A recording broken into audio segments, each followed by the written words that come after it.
Go ahead and start. Everybody's ready?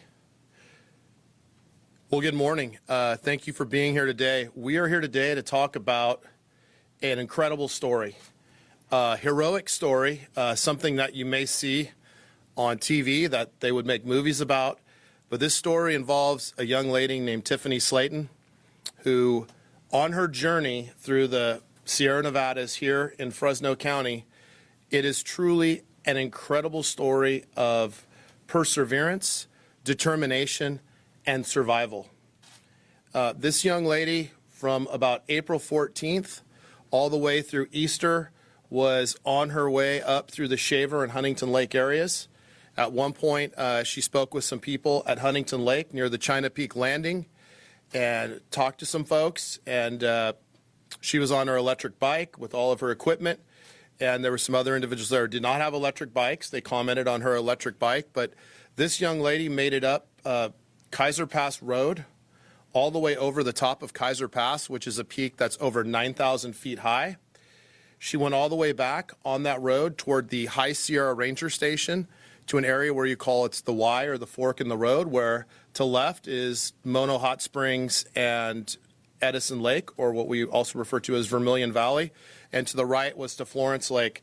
She traversed this area and following her GPS and some other things, and lost cell phone service. At one point, she took a very significant fall off the side of a mountain and had to actually give herself first aid and splint her leg due to this severe fall. And as we spoke to Tiffany about this just remarkable story, thinking of going over Kaiser Pass, and there is somewhere between 10 and 12 feet of snow. The road hadn't even been plowed yet at the time that she went over. It wasn't plowed until somewhere around Monday the 12th or Tuesday, May 13th. And then after crossing Edison Lake, the lake's low right now. There's some what we call like little islands that cross the lake. She made it to the what we call sort of the north side of the lake, and then continued hiking all the way back to an area near Golden Lake.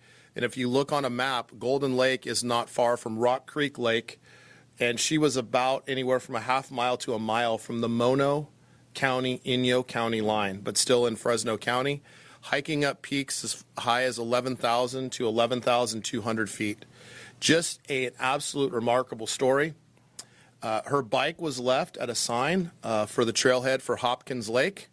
And so once the snow melts and we have an opportunity to get up there, we will be attempting to retrieve her bike for her, because that bike is what she said during her story is really what helped propel her on this journey and got her through the snow and kept her going. And then obviously on May 14th, when the owner of the Vermilion Valley Resort was able to get in because the road had been plowed over Kaiser, he saw a pair of shoes outside of one of his cabins at Vermilion Valley Resort that he leaves open, which is at Edison Lake. And lo and behold, he observed Tiffany there, alive, battered, bruised, obviously dehydrated, but she was, in fact, remarkably and really, truly probably a miracle that she was alive. And then we were able to respond. And to my left today, we have Tiffany here. She's wearing sunglasses after being out in the snow for that long and the extreme sun. It did some possible damage to her eyes, so that's why she's here wearing sunglasses. She's going to get up and talk in a minute, and she's going to tell you about her story of perseverance, of determination, of not giving up, and just continuing the fight, and just having that belief that she was going to be found or be rescued. And eventually that day came, thankfully, when the road was plowed and the owner of Vermilion Valley Resort came and saw Tiffany there at the resort. So at this point, I will go ahead and have Tiffany come up, and she will share a little bit of her story as well. Hello. I didn't really come up with anything that's super planned for this. It's literally only been 2 days, but I will do my best to answer any questions that you may have. When I started, I had pretty much fallen off of a cliff trying to go on vacation for the first time. I I may never do a real vacation longer than 3 days ever again. When I fell off of this cliff, I was unconscious for about 2 hours and did indeed have to splint one of my legs and pop the other knee back into place. From there, I couldn't actually get back onto the road. The main road was blocked because of the avalanche that I had been in. And of course, like a normal person, the first thing you're supposed to do is call 911, and I attempted that 4 or 5 times with no avail, and eventually got mad at my GPS and decided to ask, well, where's the nearest Starbucks? He was like, oh, well, we can answer that question. It's 18 miles from here. You can't give me 911, you can't get me GPS, but you can get me a Starbucks? Yes, we can. It's also a shorter distance than trying to find the entrance. And in doing so, I ended up on this very long, arduous journey that I journaled to try and keep sane. And eventually managed to get to civilization. I haven't really gone through all of the details. I ran out of a lot of food after 5 days. But I will do my best to answer any questions that you may have. Well, what did you eat? I mean, you were in the elements for how many days, and what did you eat, and did you ever at any point think, I'm not going to make it? Well, the worst thing that you can do in an emergency situation is panic. I'm a traveling dialysis technician and an archery coach by trade. I didn't want to panic. In the first 5 days, I was still ready for my vacation. I had some of Fresno's best citrus, which was funny because I'm kind of allergic to it at that point, but I did have food to begin with. But I'm a trained permaculturalist. That means I'm very good at foraging and helping people not go to the grocery store in very rural areas. And the Sierras has a large selection of leeks that is hard to find in other places. In case you don't know what that is, it's sort of a green onion, and I managed to survive off of these leeks and boiling the snow melt for a very long period of time, actually. And I journaled it. I think I've been out maybe 20, 23 days on this. And you slept outside, or did you have any cover at all? At the beginning, I was coming to try and do a camping trip, so I had 2 sleeping bags and a basic tent. But at the end, after fighting nature for such a long time, I lost my tent, I lost my vestibule, and I did eventually lose both sleeping bags. So I was outside with nothing but a lighter and a knife. Tiffany, after many days, how you avoid death to survive? How did I avoid death? I'm pretty good at foraging, and nature is quite terrifying. So usually once you start finding things that are scary for you, you do your best to keep moving and get over it. And because of the mountains, I literally got over quite a few of them. Tiffany, the sheriff mentioned that you have something called ballerina syndrome. Is that accurate? And if so, what does that do in terms of making it difficult for you to hike? So ballerina syndrome is a syndrome that involves kind of what's known as a high arch. I'm unable to keep my feet on. Can't keep my heels on the ground for more than 3 inches, and it kind of looks like this. Is that from dancing? Not from dancing. I was born with this syndrome, and what it does is over time you end up not being able to keep your heels on the ground. So things like snowshoes are not something I can find because, well, stilettos are not exactly the best of athletic wear. But I tried my best to find what I could and found a pair of heels made out of leather. And Tiffany, how grateful are you of that man who, left that door open for people just like you, people in need? How grateful are you? I honestly do not think that without Vermilion Resort, I would not be here at that moment, because that was the 13th heavy snowstorm I had been in, and it was going to be the last one. If he hadn't have come that day, I they would have found my body there. What injuries did you sustain? I've got into an avalanche and 2 landslides in the process. When I came into the hospital, somehow because of the foraging, my blood work was perfect. But I did have a lot of micro cuts. I have a lot of burns, but nothing that I don't think time will be able to heal.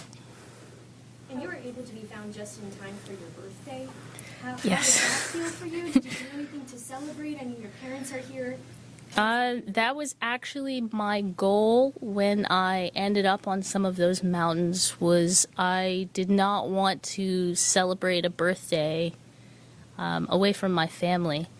So I had made it a point to try and find some sort of building before the 13th, because the last things that I had for food in my bag was a Dunkaroo packet, because it was the closest thing to a cake I had. It was 3 cookies and a packet of icing, and a lovely lady had given me some elderberry syrup, and I really wanted to enjoy that on my birthday as hopefully part of a sandwich. See shows like Survivor Man and things like that, and you generally think about somebody being a certain physical type.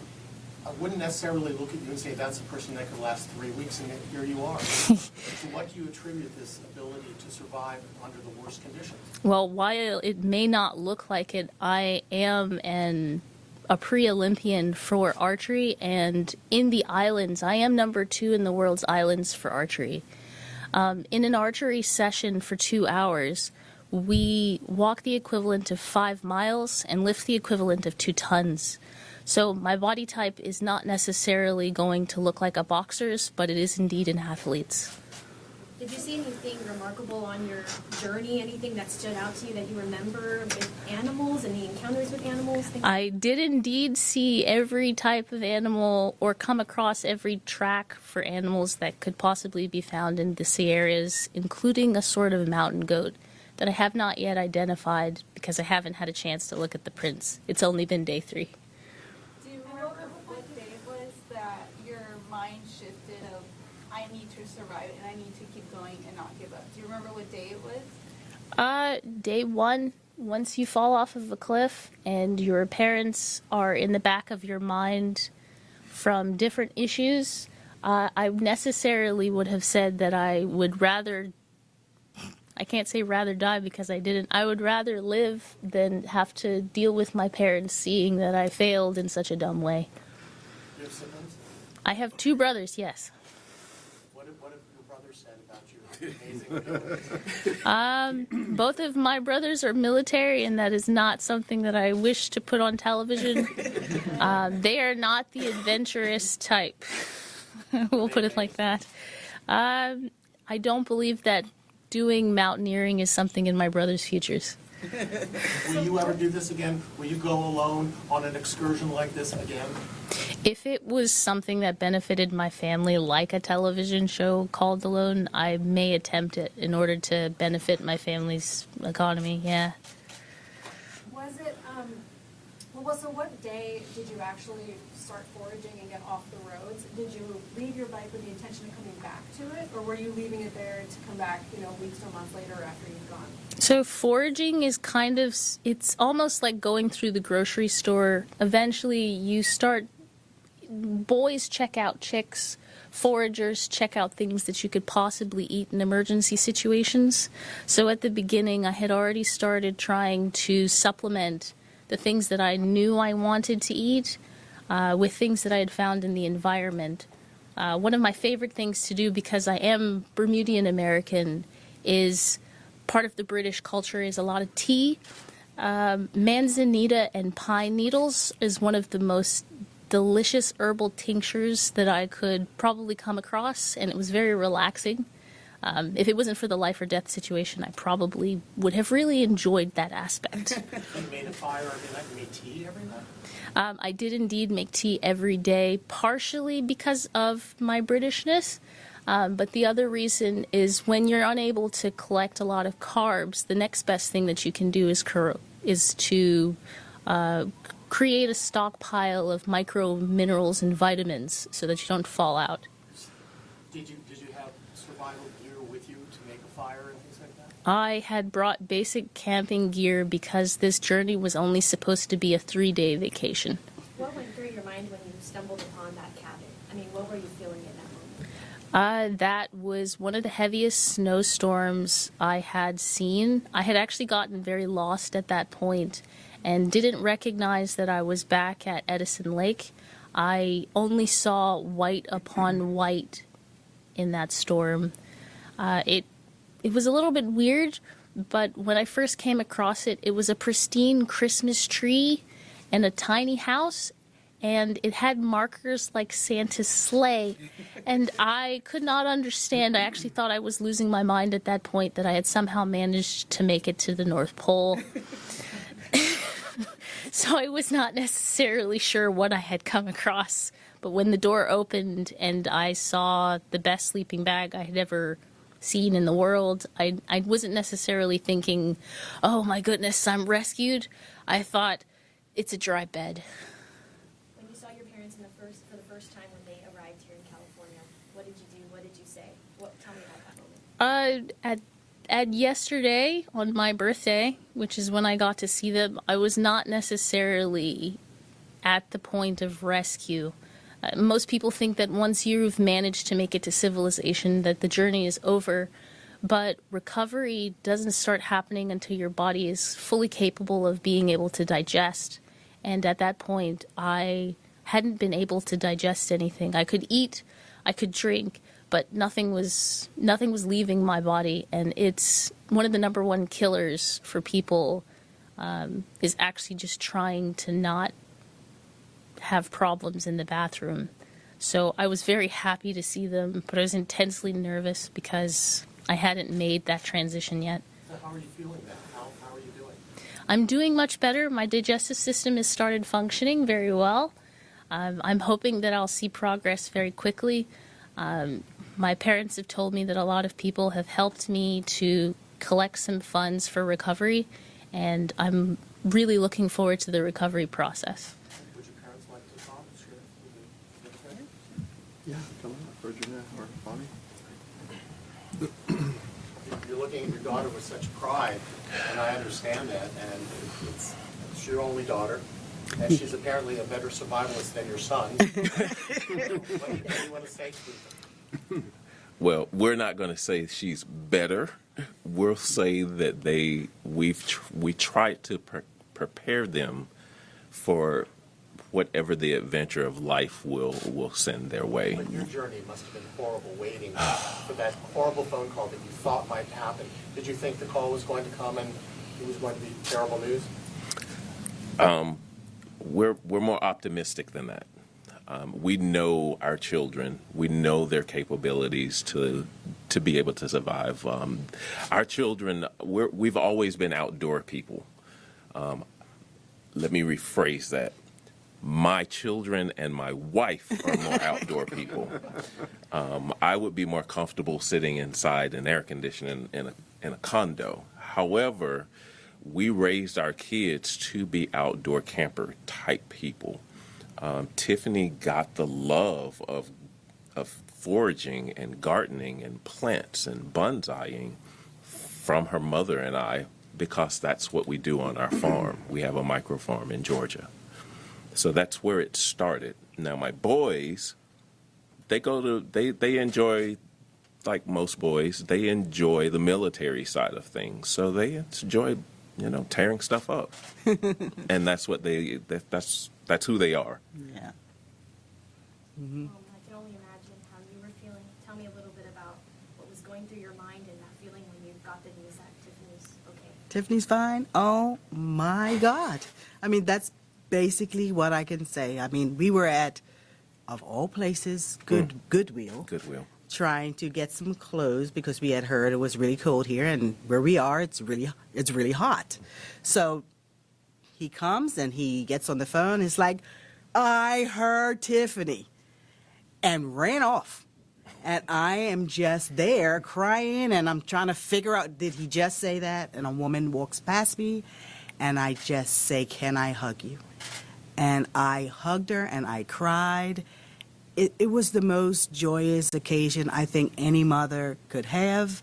I would think anybody that knew their daughter was missing in a mountain or wherever she was, you would love to have them back. And that, it broke my heart, but it was the most joyous thing that I could ever have experienced. Yeah. What was it like to see your daughter when you arrived out here? Oh my God! I had so many ideas. Jumping her and holding her. You want to just do all those things, but because the moment was hers and she was going through some things herself, we didn't have that moment. But just to hold her, she wanted to hold us. She wanted to hold her mom and dad, and I took it in, and I'm just glad to see her, to know that she's alive, and to smell her. Was she in the hospital when you saw her? Or was she No, she was somewhere else, and we had placed her in a hotel just to keep her safe. She was out of the hospital at the time, but You must be so proud of her. I am very proud. I mean, as a parent, we always say, we have adult kids. We can't control them. They can do whatever they want to do. But I'm very proud that she stood her own. I'm proud that she's back. But I will be prouder when she gets a GPS.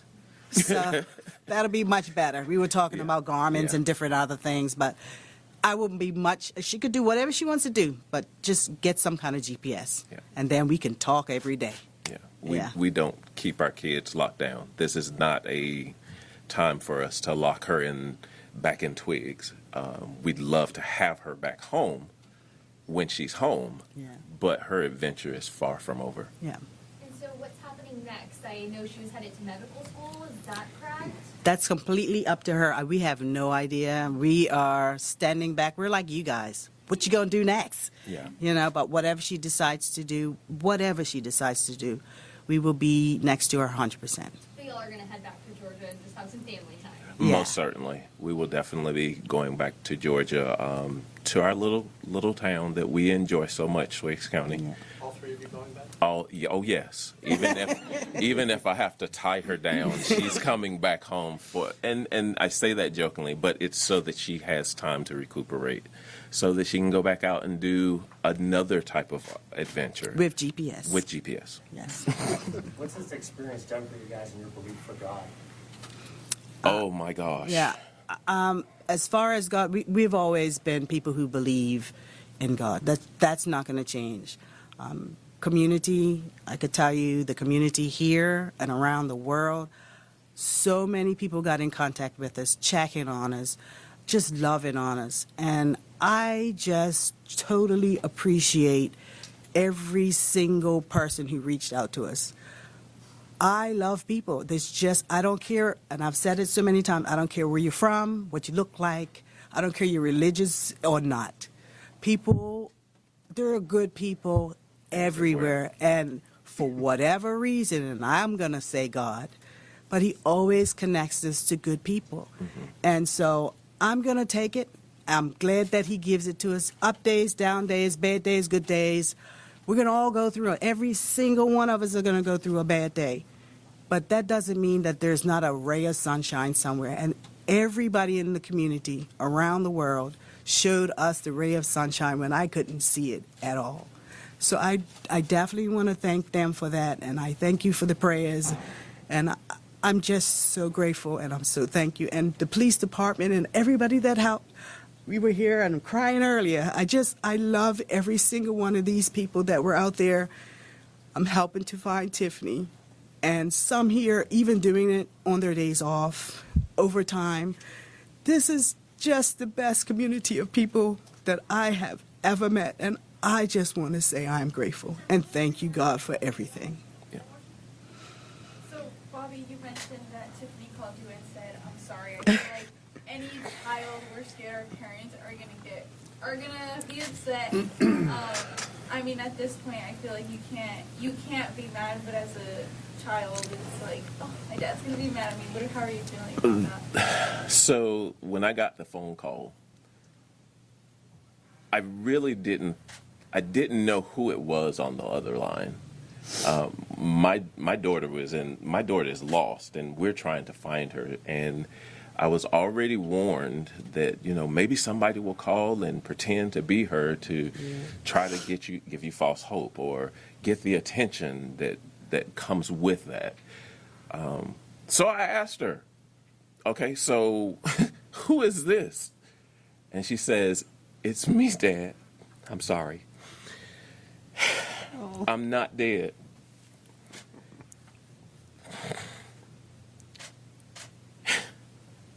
That was the best feeling. That was the best gift that I could have ever gotten. These kids that I have are my wife. They're the reason why I breathe, and the possibility and the thought that she might not come home. Yeah, that to hear her voice was really tough, but it was the best toughness that I could have ever experienced. And yes, I guess a person could have been mad at that particular point, but you can't be mad at that. You can't be mad at that. And yes, I did go into the store and say, hey, I just spoke to Tiffany. And yes, I ran off because at that particular moment, I remembered that I need to call the sheriff department to let them know that I just spoke to my lost daughter. I actually have a question for you, Sheriff, if you don't mind. Y'all were on days searching for Tiffany. How close was she in relations to where she was found? Do y'all search? Where does that kind of match up? Well, that's a good question because we had sightings from different individuals, and we'd obviously had some video from the China Peak Landing, which is at Huntington Lake. Not really that close. Kaiser Pass was impassable. We had gone up there with some of our off-highway vehicles with tracks on them and couldn't make it. We'd had Eagle One fly into the Edison Lake area of Vermilion Valley Resort to check it out, but we were not really looking that was not an area that you would have anticipated or expected someone to be. And that is what really makes this story so remarkable. And as Ferdrina said, and their belief in God and the fact that it's a miracle, when she was getting a notification that the Starbucks off of the 395 highway in Inyo or Mono County was closer than even getting back to Huntington Lake, that just goes to show you how far out there she was. I mean, in this time of year with the snow and everything, it was just not an area that you would anticipate anyone to be. As far as we know, people are not really even hiking the Pacific Crest John Muir Trail in this area right now because of weather and because of snow. So just completely, truly a miracle that the road was plowed on Tuesday and that this individual that runs the Vermilion Valley Resort got in there and was able to make contact with Tiffany on Wednesday. I mean, it's truly, as she said in her story, there was 12 to 13 snowstorms, anywhere from 10 to 12 feet of snow at different points as you go through these high peaks. And for that to all come together on that day is just truly a miracle. This is, you have to believe that God had a hand in saving Tiffany and getting her home and getting her here with us today. And is this something that your department has ever experienced before, this kind of miracle? Not that I can think of after this many days that she was out there. And we started our search on May 1st. And then obviously on May 14th, on Wednesday, is when she was located at Vermilion Valley Resort. When you think about the weather and you think about the altitude, the elements and everything that she was in, and then obviously if you can look at this on a map and going back to the Hopkins Lake Trail and where we're going to go recover her bike from, where her bike was left, it's a very, very remote area. There's no real roads in the area. There might be a few little Forest Service or logging roads here and there. But it truly is a story of survival and determination by Tiffany. There's no other way I can explain it. I've worked for the sheriff's office for almost 30 years. I've grown up here. I spend a lot of time up in that area. I would have never anticipated her in my wildest dreams being able to get back as far as she did. But now we know this is something that we will learn from in the future. Expect the unexpected. Speaking of Sergeant learning, Scott Weitzer, come Yeah. up real quick. Sorry, Scott, I'm going to put you on Go ahead, the Scott. spot. Scott has extensive background in search and rescue, and he helped head up this mission. I figured you kind of put it in the context of how incredible this is. Yeah, she truly has an absolutely amazing story of survival. And my last 15 years on search and rescue, we haven't experienced anything close to this. As far as you talked about how close she was to our search area, we use past missing person behavior. There's a lot of literature out there on what people typically do in certain situations. She was so far off the spectrum with that it was absolutely crazy. The search areas we have volunteers. We had a lot of our neighboring counties coming in assisting, and after reviewing our tracks, we drove or walked over 4,300 miles looking for. And when you have a search area that's almost 700 square miles, it's hard to narrow down the exact location. What was your reaction when Christopher called you and said, "Hey, I have Tiffany"? I know you guys had just scaled back the search, so how was that feeling? The happiest I felt in a long time. And I think our whole agency felt the same way. Everyone was texting each other. Everyone was calling each other. Absolutely just an amazing feeling. Tiffany, I know you're still recuperating and getting back to yourself, but kind of wrap it up. What do you take away from this? How will you never forget this experience for the rest of your life? Well, one of the biggest things that you get a lot of time to do when you're on a mountain literally by yourself is you start thinking sage-like thoughts about what can you do to make the world a better place, or how can you make an impact in a positive way. I have gotten to meet some of America's best humans outside of all of the political jargon that you see on television. I now believe in different types of humans. And as much as I have missed my first chance of going to medical school, I do have a feeling that the healthcare world is going to see me again. Is your eyesight permanently damaged? Are you going to recover? Will you be okay? Based on what the doctors have told me, it may be repairable.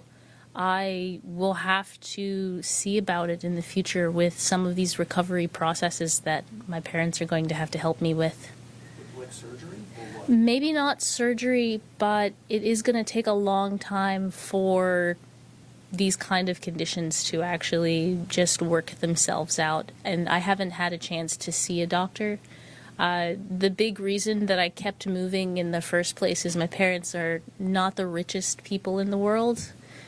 So it will take a while for me to figure out who I need to see, how much that's going to cost, and what some of those logistics are. So is it like a snow blindness? Is that what you would liken it to?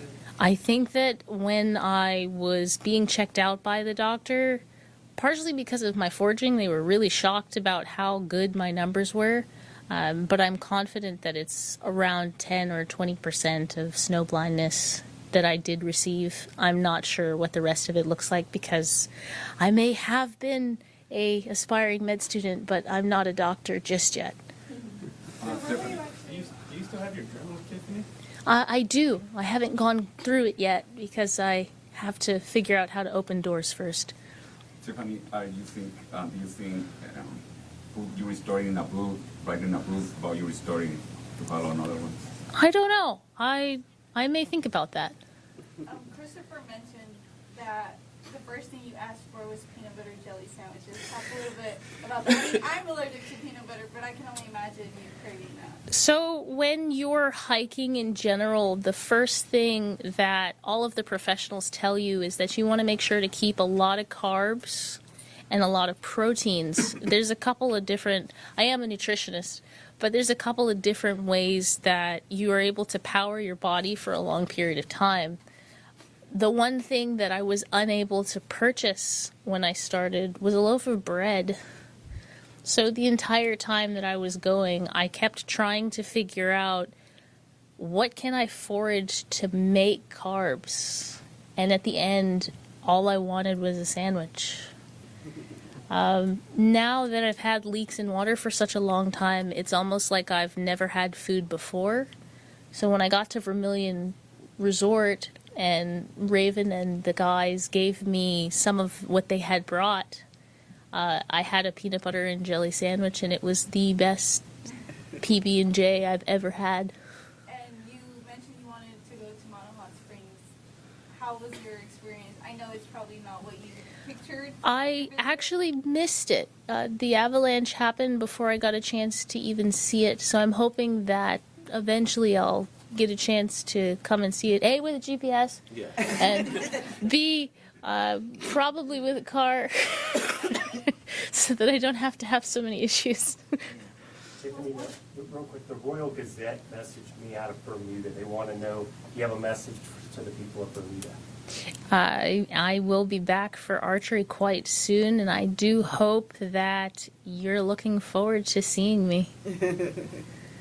Was Mono's Hot Springs where you had planned to go? Was that your initial destination? And also, what was on the 25th that you had kind of left the trail or started on the trail to get out there? There's a lot of different talk around the time frame that people think that they've seen me. I am a high-level archery coach as well as an athlete, and the only day that I had to start for my vacation was actually the 20th on Easter. That was the day that I went up. I'm not the type of person to come back until I have at least tried to take a vacation, because I am a healthcare professional. I had just finished being, for lack of a better term, burned out from doing a few jobs, and I was adamant about at least trying a vacation once. I don't believe I'll do a long one ever again. You said are you on the archery team for Bermuda? Explain. In order for you to be a member of Bermuda's archery team or the United States archery team, you have to participate for a certain time frame. Because of COVID and my parents that I love very much being so high risk during COVID, I stepped off of the field. They needed someone to buy groceries and to be able to take care of the household in places they couldn't go. I still am that person as the oldest child. I will be attempting to recontinue the circuit though soon, because if it wasn't for my skills in archery and the experience I had in Bermuda in order to compete, I don't think I would have been able to walk as many miles a day as I did. From the day you got rescued till today, to this very moment, have you had any time to just like sit there by yourself or just think to yourself, hey, I'm here, I made it, my parents are right there? I mean, just to reflect? Well, my first day was actually in the hospital. I had heard of people that had been rescued. Before me, the only person that I'd heard of that had kind of, I don't want to call it the record, but the person that had lasted was 9 days, and they were skin and bones. I was expecting tests and being hooked up to saline, and within 5 hours, they had already said, well, we're just going to check you out, so go find a hotel. Did you lose weight? I've lost about 5 kilos, but my blood work is apparently better than before I even started, so I'm a little confused, or maybe my skills are just that good. Oh, 2.2 pounds is what a kilo. You lost about 10 pounds? yes, I think so.